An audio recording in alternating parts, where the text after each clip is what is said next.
subscribe, and ring that little bell. Ring little bell so you are notified when new videos drop. And speaking of dropping, have you seen the ratings for Doctor Who? Indeed, yes, the ratings for Doctor Who are out, and they're not good. They're not good. They're not good in any way, shape, or form, but don't expect anybody who is insane, which seems to be a lot of people who very much like this era, to in any way acknowledge they're not very good. Man, I tell you, it seems to be the rabid toxic fans that came into our fandom and called everybody else bigots and racists for a couple of years. And said this era of Doctor Who was the best as ever, and anybody complains about it, they're just evil, right? They're absolutely evil. They're basically all living right now in Egypt. Why are they living in Egypt? Because they're all in denial, baby. They're all in denial. I don't know how egregious it has to get to break through denial. But look, we're seeing this on a on a global's level, right? Well outside of our own little fandom. I just watched CNN yesterday. They had their anchor. A lot of their anchors have been fired because they've been caught doing bad things with children, or lying blatantly, or whatever. But Jake Tapper, who is still like kind of the face of journalism, right? Even I don't really agree with that assessment.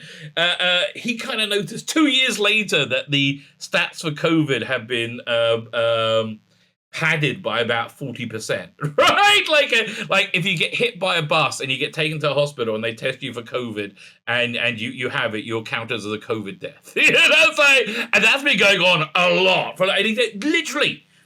Just found out, but I do not know how many of these just insane lies that we've seen, like, been shoved down our throat over and over and over again, will have to be completely debunked and proved to be absolute nonsense, or how much the world has to fall apart before people go, oh yeah, we were wrong.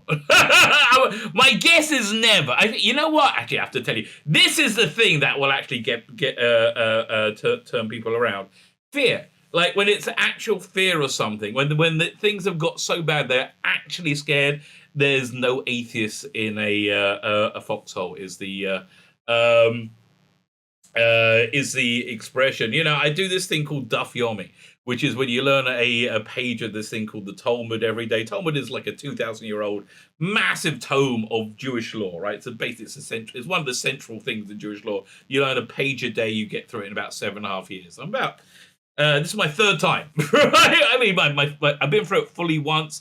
This is my third time going. The first time I just dipped in and out. This is my so my second time going through it in its entirety. And we're at a bit about a week or so ago, or 2 weeks ago, where they talked about that all the prophets and the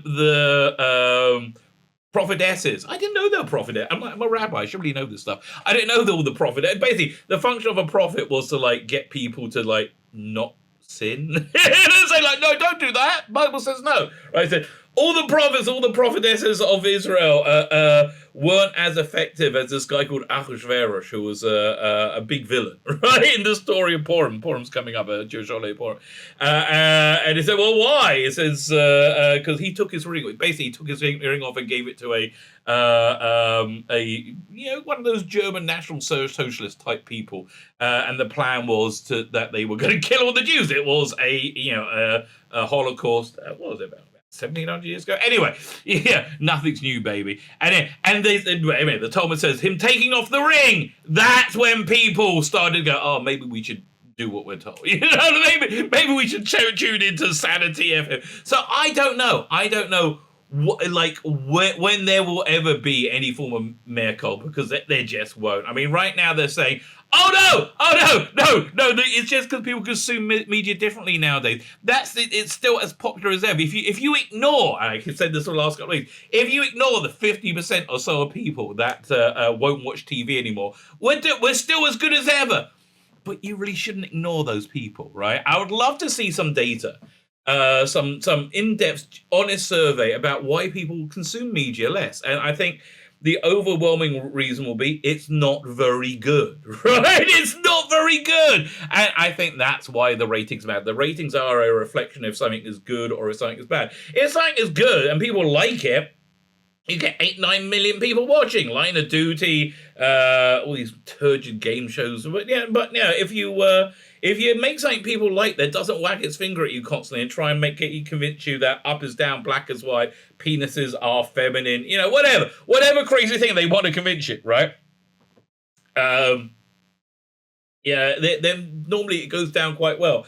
If, however, you like Doctor Who, it crashes and burns horribly, which is what we're going to be looking at this. And now, if we have time, we're going to look forward to what we have to look forward to for the rest of this era. I'm wondering how badly it's going to go. Fine. Before we get into it, can you hit the like? I mean, 5 minutes, 6 minutes in, nearly. Before we get in, can you hit the like button? That'd be very, very nice. I would like you to hit the like button. So thank you very much. Can you hit the like button? Can you hit the share button? Can you hit the subscribe button? Both here and on Rumble. That'd be great. If you're on Rumble, hit the Rumble button, baby! Doesn't really seem to do much other than gives me rumbles. I like having rumbles. I don't know what you do with a rumble, but although I have to tell you, I have to thank Dr. Alex, who's taken me on a bit of a rumble tutorial. It's on his channel, right, about things you can do with rumble. And he tells me, you can self-rumble. I'm telling you, mate, you'll go blind. You'll go blind. Don't use self-rumble, kids. Find a loving partner to help you rumble. That would be my suggestion. Like, share, subscribe, comment, Rumble. Substack. Sign up my Substack. Finally worked out what I'm doing with it, because I got a paid one and I got a free one. The free one's freaking awesome. We got tons of comics I put out on it. Every Sunday we're doing the Ice Warriors, which is a 1-page strip. I wrote it. I did the colors on it. Stefano Cardoselli did the art. It's freaking awesome. It's a great little strip. So sign up for it. It's free. It's completely free. And then you get notified about all the videos I have coming out, all the content I have dropping. And by the way, if the emails are too much, just let me know. Okay, I'm new to this. I really, like most things, I don't really know what I'm doing. I just go, you want to know how to do something, and I've been asked by 3 people over the last week to go over how to make comics, because you go from like concept to a product. But the way to do anything, to learn how to do absolutely anything, is do it, right? So I don't really know what I'm doing before I started. So I don't really know what I'm doing on Substack, other than I want to give you guys value for money, which, as it's free, I think I'm doing okay. No, but like, I want to put out a bunch of comics on it, and so I have that one. I have a paid one. Paid one is $5 a month. Think of it as my Patreon. If you like what I do here, you want to give me a tip, sign up for that. That'd be fantastic. I mean, that would be beyond fantastic. And if I can build that one up, boy, can I deliver some great content, right? If I can get, like, I got to build up the list to be a few thousand. But if I can build up that list, I could deliver top-notch content every month, and it'll all be good. I got so much stuff I could put out. But yeah. I'm not expecting you to sign up thousands time over. If you could do that one time, if you liked it, that'd be great. If not, dude, I'm glad you're here. Okay, I'm glad you're here. If you want to sign up my free one as well, again, I'm putting great stuff out. Oh, I have decided, by the way, Crown of the Empire, my new book, that's going out on my paid Substack. I'm also putting out this other book called Red Ghost, which is, again, I'm doing that with Stefano. But I think I'm going to put like the first few parts of it on the free one, so people get a little taster of what they can get. So there you go. Like, share, subscribe, comment, Rumble, Substack, and everything. So before we start looking at these ratings, I think it's important to look at the bottom 10 worst rated Doctor Who in the revival era, whatever you want to call it. And I think the more you look at the data in more different ways, the more you understand how things are going, right? The more that you understand it. So let's look at the bottom 10 before we get into the actual numbers. The bottom 10 Doctor Who episodes in this revived era. Now, and also I would have to say, these bottom 10 probably, when you get in the bottom 5, while they get more than the ratings for the lower rated ones in the classic run, I think it's worth noting that a lot of the scheduling plays such a huge part, right? And I think if like Battlefield Episode 1 was scheduled today, and promoted the same way it was that Jodie Whittaker's Doctor Who was promoted, plus the increased demographic of the country. There's a third more people in England now than there were in '89, right? So you can increase those numbers by 30%, 33%, and it's already higher than a lot of this stuff. And comparing apples to apples is something that people would not want to do because they don't like the answers come up with. So let's look at the bottom 10. So we started with number 10. Number 10, Ascension of the Cybermen. Now, great Cyberman design, and I like the lone Cyberman. Didn't really like the cyber ships where you use your arms to that, but whatever. It was kind of interesting. But it's got Brendan in it. It's got the bloke from Game of Thrones on it. This was a turgid, awful episode, and that's why it received such crushingly low ratings, 4.99. Right, it's a very, very, very low rated episode of Doctor Who. Why? Because it wasn't very good. Right, bottom line, it wasn't very good. Speaking of episodes that weren't very good, number 9. That's number 10. Number 9. Can you hear me? By the way, I have to tell you.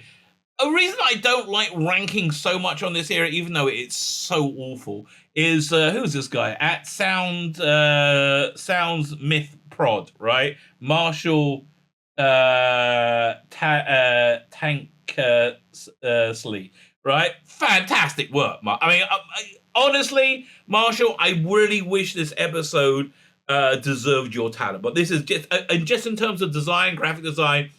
Fantastic piece of work. I would, if you need any design done, I would recommend getting in contact with this chap. Fantastic work, really, really great. And I want to point out good things about Doctor Who. Say honestly, I wish I was YouTubing when it was good, right? And we could all just say, "Oh, wasn't that awesome? It wasn't that awesome? It wasn't," but you can't. So it's a bit of a shame. Number 9, Can You Hear Me? Unfortunately, too many of us did, and it got a 4.9 consolidated rating. Not really the best.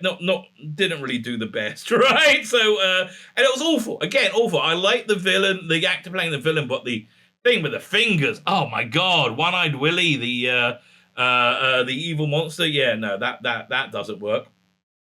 Number 8, we get. A little bit a little bit more recent. It's what's number 8? It's the 5th episode of Flux. So that's Survivors of the Flux, right? This is the one where we have Yaz being stunning and brave and taking charge. And yes, when you look at this, you see incredible acting. I mean, honestly, it's like an escape room. You're like, yeah, this seems to be the level of quality for that Doctor Who interactive theater experience, which looks kind of crap. Time, whatever it was. Yeah. Oh God, it just was not a good episode. So fine. So now we're going to get the only 2 entries that are not Jodie Whittaker in the bottom 10, right? These are from the entirety of Doctor Who. This is just the only ones that aren't in there. And quite cruelly, number 7, we have Lie of the Lad. Now this arc gets panned when everybody hates it. It's awesome. I don't know what your problem is. It's absolutely fantastic. If you haven't really watched it since it aired, I so recommend giving it another try. It was a great idea, great setup, great villains, great Doctor, great companion, great cliffhangers. I don't know what you want, okay? I don't know what you want. I love this episode. Now, the reason I think it did badly is because of the scheduling time. It was in the summer, and in a hot summer, being moved around. They didn't have a solid time slot, I mean, look, honestly, I think Peter Capaldi put people off. Especially in his first year or so. But also, I think what started putting people off here was the BBC's inclusivity remit, which is anything but. Right? Is anything but. And we had really, characters that I liked, played by good actors. Pearl Mackie playing Bill Potts. Such a breath of fresh air after Clara. I really, really like Bill Potts. I thought she was great. Pearl Mackie seems like look, she's really into things that like the Black Lives Matter things. Which honestly, I've never seen anything so opposite of its title. It's like I've never because of Black Lives Matter. Black lives specifically in the US have got a lot worse over the last year. You know, you can't go to a pharmacy anymore because they've all closed down because you can't arrest black people because Black Lives Matter, and so shoplifting is out of control, crime is out of control. It's insane. For good law-abiding black people, their lives do not matter. But that's just the age we live in. I just saw, and I got to do a video on this, how I think the Ray Bradbury Association had misused Fahrenheit 451, my favorite book, my absolute favorite book of all time, to promote the idea of cancel culture and obeying totalitarian regimes. That's just the world we live in, I guess. Okay, number six, the only other non-Jodie Whittaker episode on this list is Eaters of Light. So Eaters of Light, again, this was the lowest rated up until Jodie Whittaker. Again, middle of summer, a bit of apathy is set in. I think Capaldi had alienated people after Matt Smith in his first year, and I think that you're seeing the results of that. But this wasn't the trend for Capaldi. He went up again after the same with Sylvester McCoy. When he got these low episodes, they went up again. With Jodie Whittaker, the trend is only in one direction, right? Only in one direction. We're going to talk about that as well. Why that is. Fine. So that's number 6. Number 5 is what's number 5? Number 5 is Once Upon Time. Oh, that disaster, right? That absolute disaster of an episode. Yes, it was terrible. It was freaking awful. Made no sense. Who are the Mori? We still don't know. What is the Temple of Atropos? What's the planet Time? What is time? What's Swarm? What's the... Oh, no! God! It's all very, very, very bad, right? It's all very, very bad. Speaking of very, very bad, number 4 of the lowest rated episodes of all time it is The Timeless Children. Now, Timeless Children is the one that broke Capaldi's lowest rated episode at the time. It's obviously been super. It's also been broken by Once Upon Time. Why did it get such bad ratings? Because people didn't like it. It's not because of Netflix. It's not because of YouTube. No, it got terrible ratings because it was bad. And look, Szechuan, like your baby, I kind of like the Cyberlords. Frankly, I did. I mean, I know it's heresy for some people. But look at Jodie Whittaker's performance in it. It's just terrible. And again, Marshall Tank Ursley, Marshall, excellent work. Really, really excellent work. Again, if anybody has any professional needs, and look, if you're a fan of this era, get in contact and buy some of these prints. They're excellent, right? They're absolutely excellent. So that's number 4. Number 3 is where to go? Number 3 is The Vanquishers. Yes, where this villain who I thought was quite good was vanquished when his job was done. Right? It's like his time. Let me vanquish you. Blah, and you're gone. And what? And just it was the end of Doctor Who Flux. 4.61 consolidated. Well below Capaldi's lowest, right? And it's never a good sign when your season finale gets the lowest ratings. There's only it's a shame, right? It's a shame. And something else that is a shame is this episode here. That's the number 2 lowest rated episode of all time. It's an episode that has been heralded as being one of Jodie Whittaker's absolute best, and that's Village of the Angels. And it is one of Jodie Whittaker's absolute best, mainly because of this chap in it. He was fantastic. What a great character. Chris Chibnall has worked out how to write character, because he can't write characters. His characters are all awful, right?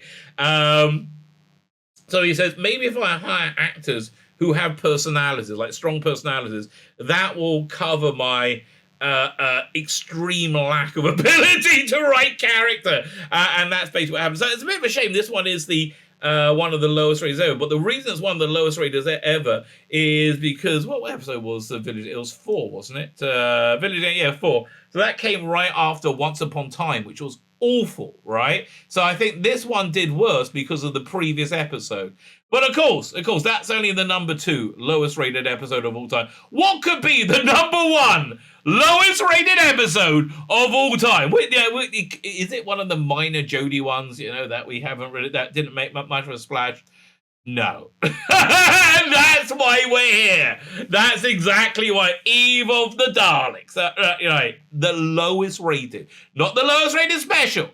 Not the lowest rated special, the lowest rated episode of all time, an overnight of 3.21. The lowest rated episode ever was Sylvester McCoy's Battlefield episode 1 with a 3.1.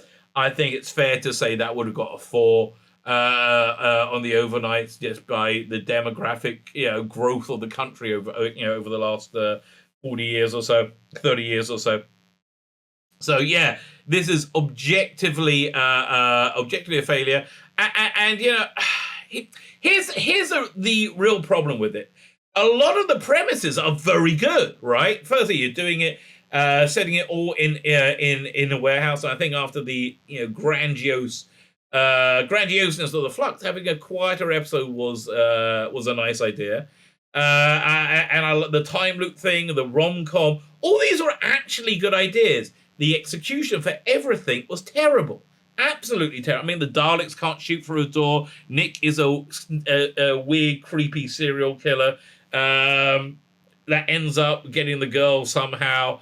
Yaz admits her feelings to the Doctor that we know that he had. And then Dan outs her to the Doctor.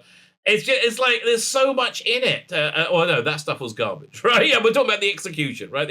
What they should have done is gone with this laundry list of things. Warehouse, New Year's Eve, Daleks, rom-com, and give them to a writer who can write.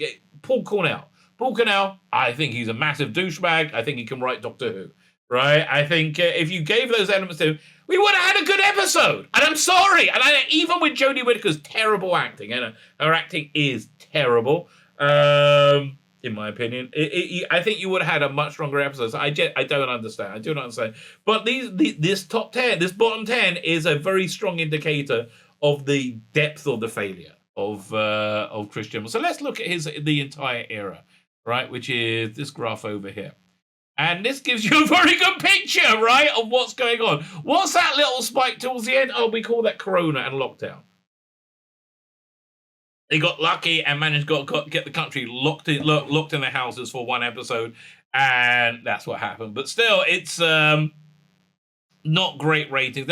And they will say, well, listen, we're still the 17th most liked program of the week or the day, the third most. Yes, if you ignore everybody that you've alienated, you're not doing bad. Once you stop ignoring them, not so good. But so what we do, what we see here is a trend. So this is seasons 11 and 12 and 13. But here, let's have a look at Doctor Who Flux onwards, right? What we're seeing here is that do you notice the trend? Now, the reason this trend is in this direction, there may be a few peaks on the way as it keeps going down and down and down, is because it was on air. And the longer it stays on air, the longer it repeats, the more the British public remember how much they don't like it.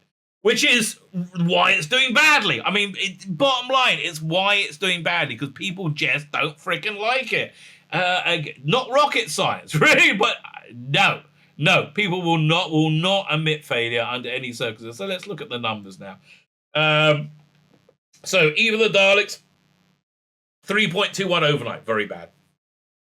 Again, on akin with a midweek Sylvester McCoy episode from 1989 when the show was under-budgeted, hated by the BBC, scheduled against the biggest competition possible, Coronation Street, and the country was a third smaller.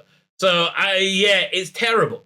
Like the apples to apples, either Daleks has done atrociously bad, right? Atrociously bad. So you get the consolidated rating. People watched it on catch up. That's 0.79 million, very low. Now Capaldi was getting, what was it, 1.52 million to over 2 million on catch up, maybe even more, right? The fact that you're getting such a small bump on catch up shows that the argument of people are just consuming media differently is complete bunk, right? It's complete nonsense. Speaking of complete nonsense, so they got an extra 10,000, 100,000. I mean, from the full screen. That if you watch it on a phone, so that's what. Okay, so then you get different. I don't understand that rating at all. I just think it's there to bump the figures. Let's look at the AI. The AIs are atrocious. Can we do we'll do an average, right? Let's do the average AI for post flux. So it go. Let me get my calculator out. Oh god, you're going to watch me do math. It's never good. 76. That's for flux 1 plus 77 plus 75. Once upon time plus 79. That was the Angels episode. Because the AI, that's the appreciation index, doesn't I think has a more immediate effect, right? If the episode's good or bad, it's the rating you get the next episode is bad. So plus 77 for episode 5, Survivors of the Flux, plus 76 for Vanquishers, plus 77. So divide that between 7, and you've got an average AI of 76.7. It's shockingly low, far lower than anybody else. Why? Because it's not very good, right? It's not very good. I don't think it's ever going to be very good. Now, why do I think it's never going to be very good? Because Chris Chibnall, bless his little heart,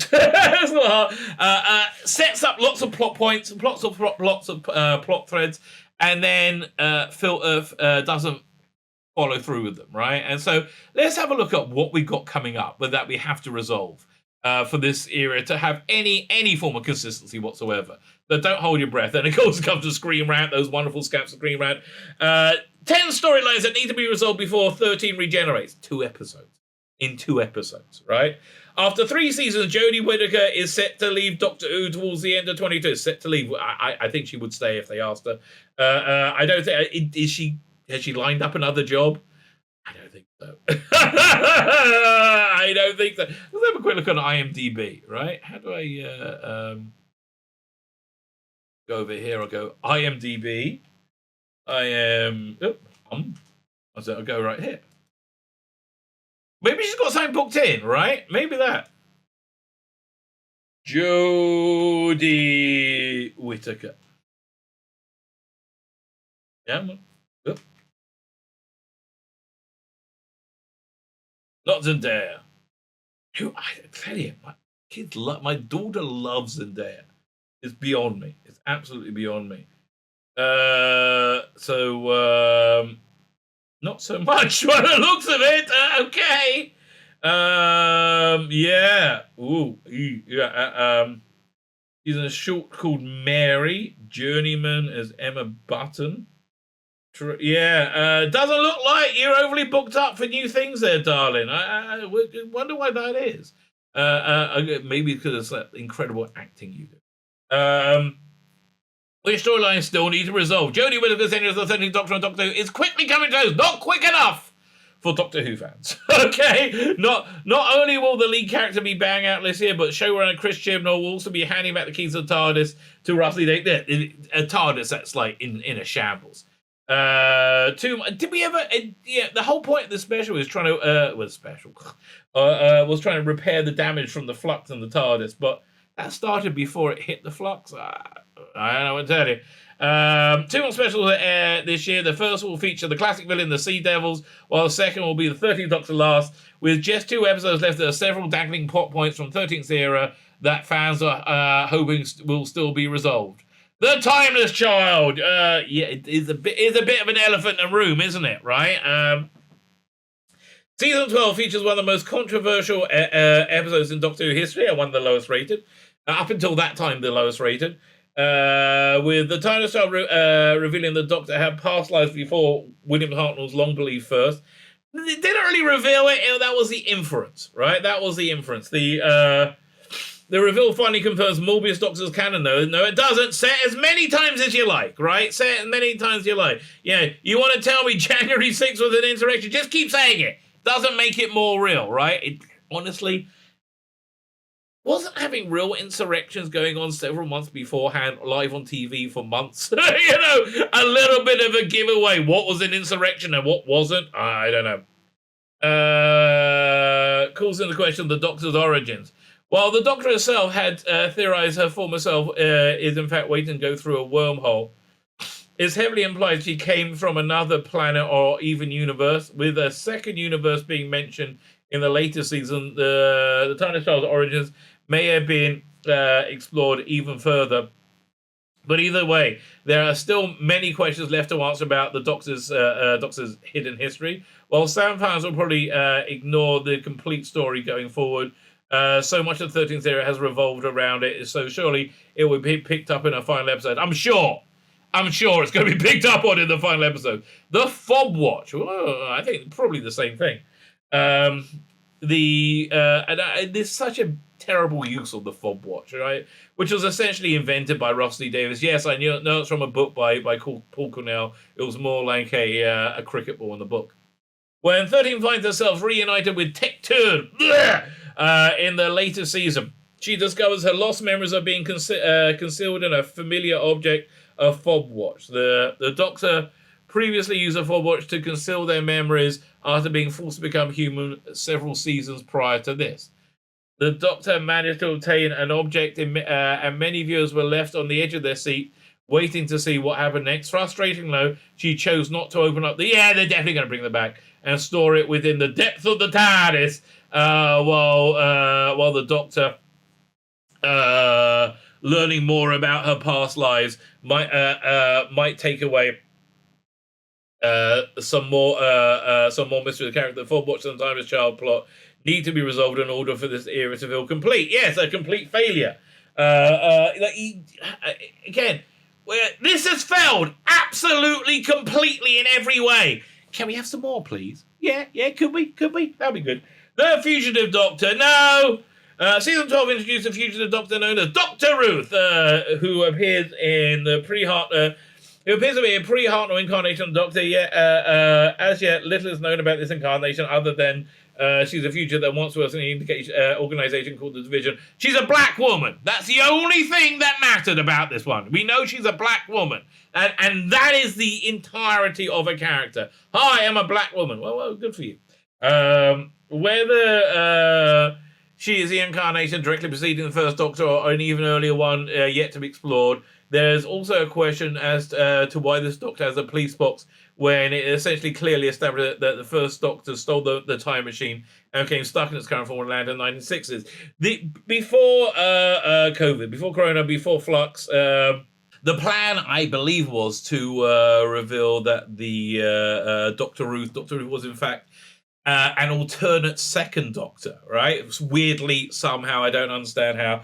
And that's why she has a police box TARDIS, but no sonic screws or knowledge of what it is.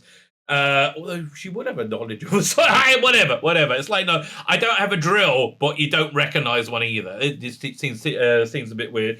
And there was going to be an alternate third Doctor, an alternate fourth Doctor. I think the alternate fourth Doctor was going to be the woman who played the Egyptian analyst in the first season of The Blacklist, whatever her name is, English actor, also in ER. I think that was generally the plan. Where was it? In the 60s. While theories have been rife as to whether the Fugitive Doctor is a pre-Hartnell Doctor at all, or she is a hidden incarnation akin to the War Doctor, fans will hopefully receive more answers in 13's final episodes. I think she'll probably receive most answers in the final episode. Man, that one is going to be so lore heavy. It's going to be everything that the BBC is. 100 years later. Perfect episode for the centenary episode will be the final Jodie Whittaker Doctor Who. You're going to get all the lore, which is garbage, and you're going to get all the Phasmin as well. And you're going to get people go, well, that was awful. Right? Well, that was awful. The Division. Oh, look, I love it when Jodie Whittaker does the tough acting. The Division. Yeah, let's make really boring sci-fi. It's 2020. Well, 2022 now. After being introduced to the season 12 finale, no, they were introducing Fugitive of the Jatoon. The Division explored further in the latest season. Viewers learn that this was a rogue organization that ignored Time Lord's non-interference policy. Oh, you mean like CIA? Okay, fine. It was this group that the Fugitive Doctor was running from. Season 13 introduced the concept of the Doctor once worked for the Division, along with members of several other species, surprisingly including Weeping Angels. Although Tecton provides some vague answers as to what the organization does, very little is known about it. Also, fans are yet to learn why the Doctor worked for the Division or why they went on the run, which will surely come up again before Whittaker bows out. Yes, I get a feeling that will happen. Yaz's feelings for 13. Oh, yes, baby. That's 100% being... And again, hasn't this all gone well, right? We're in a ratings video, right? Let's just remind ourselves how well all this went. Yeah. Okay, yeah. So I've got to scoot it over a bit. 1 second. Look, I'm on the wrong thing. There you go. There, I'll try up there. Let's try that again. We do this. No, still not working. Never. No! Now I can't read it at all. I've got to do the whole thing. And there you go. The latest episode of Doctor Who confirms a popular fan theory that the companion has a romantic feelings of 13. Well, if she didn't, it would be weird, wouldn't it? Like, why are you mooning over the Doctor if you don't want to shag her? Okay, it seems a bit strange. Although, I know, you can swap notes with Nick. I like you, so I'm not going to say anything. I'm just going to give you my old girlfriend's monopoly to look after. Really? Bit like Nick was the character from Eve of the Dalek. Yes, as romantic feelings for 13. While there have been some small hints, her entire performance! Really? Relating to Yaz's feelings, it isn't until this episode that feelings really become clear to many casual viewers. It's probably quite surprising due to the lack of build-up. No! It's one of the few things they constantly built up. Unlike some of the other companions from the show, Yaz hasn't spent much time alone with the Doctor on screen due to the overloaded TARDIS team of the year. Shut up! Oh my god, it's not... It's not overloaded with people, it's underloaded with talent, right? Chris Chibnall is a hack who doesn't know what he's bloody doing. Left hand on screen, overloaded. Unfortunately, the character hasn't had much time to develop because there's been no character development. She was totally normal. She was the bestest police person ever. So the bestest ever. And then she had mental problems when she was 16 because she was a Muslim. In a Muslim world. I don't want to tell you. Like Muslim in Yorkshire, there's a few of them up there, mate. There's a bit of it about. I mean, and I just no, I've been bullied because I'm. It's really this victimization syndrome. It's just weird. I've only hasn't had much time to develop. It's a shame the discussion of sexuality wasn't introduced earlier. Although there's very little time left. Hopefully, Yaz. We'll be discussing a feeling of the Doctor further before she inevitably leaves the show. Please, if I may quote the Emperor, do it. Give in to your insanity. Give in to your hate. Bell and Vinder. Well, that was weird. Lots and lots of setup to nowhere, and Vinder clearly Captain Jack, right? Man, I think this loyalty is awful, right? When somebody goes out of their way and helps you. You really should keep that in mind. And how did John Barron go out of the way and help Chris Chibnall? If we look over here, this peak here, a mixture of Kroner and Captain Jack, and this peak here, Captain Jack, right? It's all because of Captain Jack. John Barron came in, saved, did his best to save Chibnall's ass. And no, nothing doing. No, I'm not going to have any form of gratitude to you whatsoever. Bell and Vinda were introduced in season 13 were given a lot of focus, almost as much as the best supporting characters in Doctor Who. Some of well, they were probably the best. Some of the best in this Doctor Who. Well, I like the dog. I like Carvanista, to tell you. I would have liked him see more with like Sylvester McCoy, quite frankly. With Vinda being based on the suspiciously named Outpost Rose and nothing to do with Captain Jack at all, and Belle being pregnant, it really felt the characters would play a huge role in the conclusion of the Flux storyline. No, the Flux storyline went as Chris Chibnall's work normally does. While it does seem unlikely that Belle and Vinda... Does it? It seemed very likely that Belle and Vinda will be back. It does make their role in season 13 feel superfluous. Yes, naming Vinda's Outpost Rose seemed too coincidental to not mean anything and amount to focus being put on Belle's unborn child is odd if the baby doesn't become important later. We all assumed it will be the timeless child, right? It seemed where they're going with it. Although Belle and Vinda could simply be guest characters, there seems to be a lot sort of set up with a little payoff as yet. Chris Chibnall, baby! Kate Stewart and Unit, my God, did she do absolutely nothing in Flux? Her house blew up, and that was about it, really. And she phoned Osgood. After 13 came face-to-face with the character from Russell T Davies era, Captain Jack. Yeah, you're not seeing that. Fans are wondering whether anyone from the Moffat era would return, and this soon came to pass with Kate Stewart in the... Not soon. It was towards the end. I think during the latest, Kate has interacted with some of the best TARDIS teams from the show, and Jodie Whittaker, and provides the classic connections to the classic series for a relationship with the Brigadier. Despite being a key character in the Moffat era and being absent for a long time, Kate doesn't get much to do upon her return to season 13. You don't say, other than just be there. With that being said, the character certainly deserves another stint, which is set up when she hopes to meet this regeneration again. Help yourself as much as you want. Just don't put it on screen. Kate will be a great character to have returned for the 13th final episode. To give the two a proper chance to interact. Yeah, that's probably a good idea to do that. It's probably a good idea. Number 3, this ain't being touched on, okay? I don't think this will be touched on at all. State of the universe. I do not think this will be touched on at all. And we're not talking about the state of the Doctor Who universe. We're talking about the state of the universe in Doctor Who, okay? State of Doctor Who universe, pretty much the same as the state of the universe in Doctor Who. During season 13, most of the universe is wiped out by the Flux, while the Doctor and her friends managed to save Earth from a second Flux. Really? Oh, yes, there was. Little is discussed about what this means for the rest of the universe. Exactly. With Dan remarking that the Doctor saved the universe in the latest episode. No, he did. No, she didn't. This suggests that it might have been restored. If this is the case, though, it really needs to explain. Maybe they should have mentioned that on screen. Isn't that an important bit apart? No.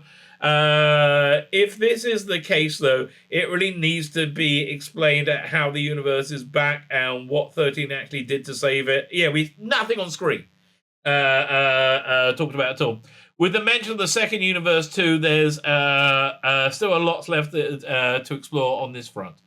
Entity of Time. Do you think they're going to go back to that? I don't think they're going to go back to that. But if they did, please do, because again, how did it go down? Like that. So yeah, let me see the Entity of Time. Let's just see more of this. That'll be great. Despite never being touched on before, the latest season of Doctor Who reveals that Time is an actual entity, a bloke, right? Apparently intent on wreaking havoc throughout the universe. The entity is only introduced in the final episode, the final minutes of the final episode, to get rid of Swarm. So it's full of origins and motives.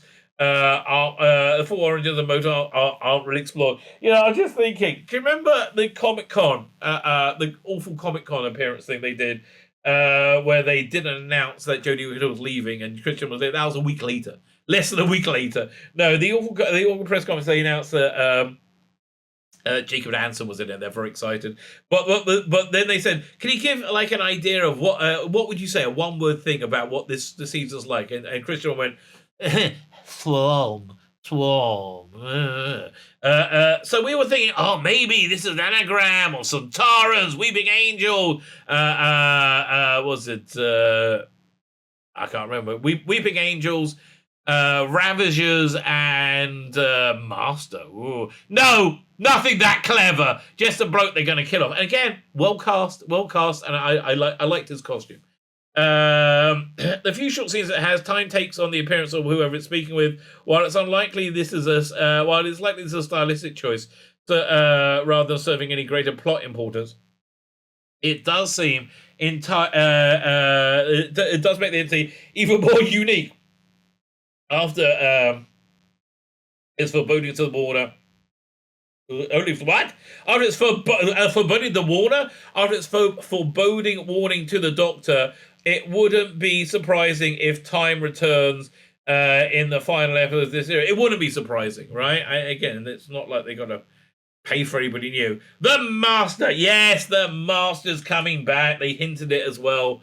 While Mrs. is often considered to be the best incarnation of the Master, what?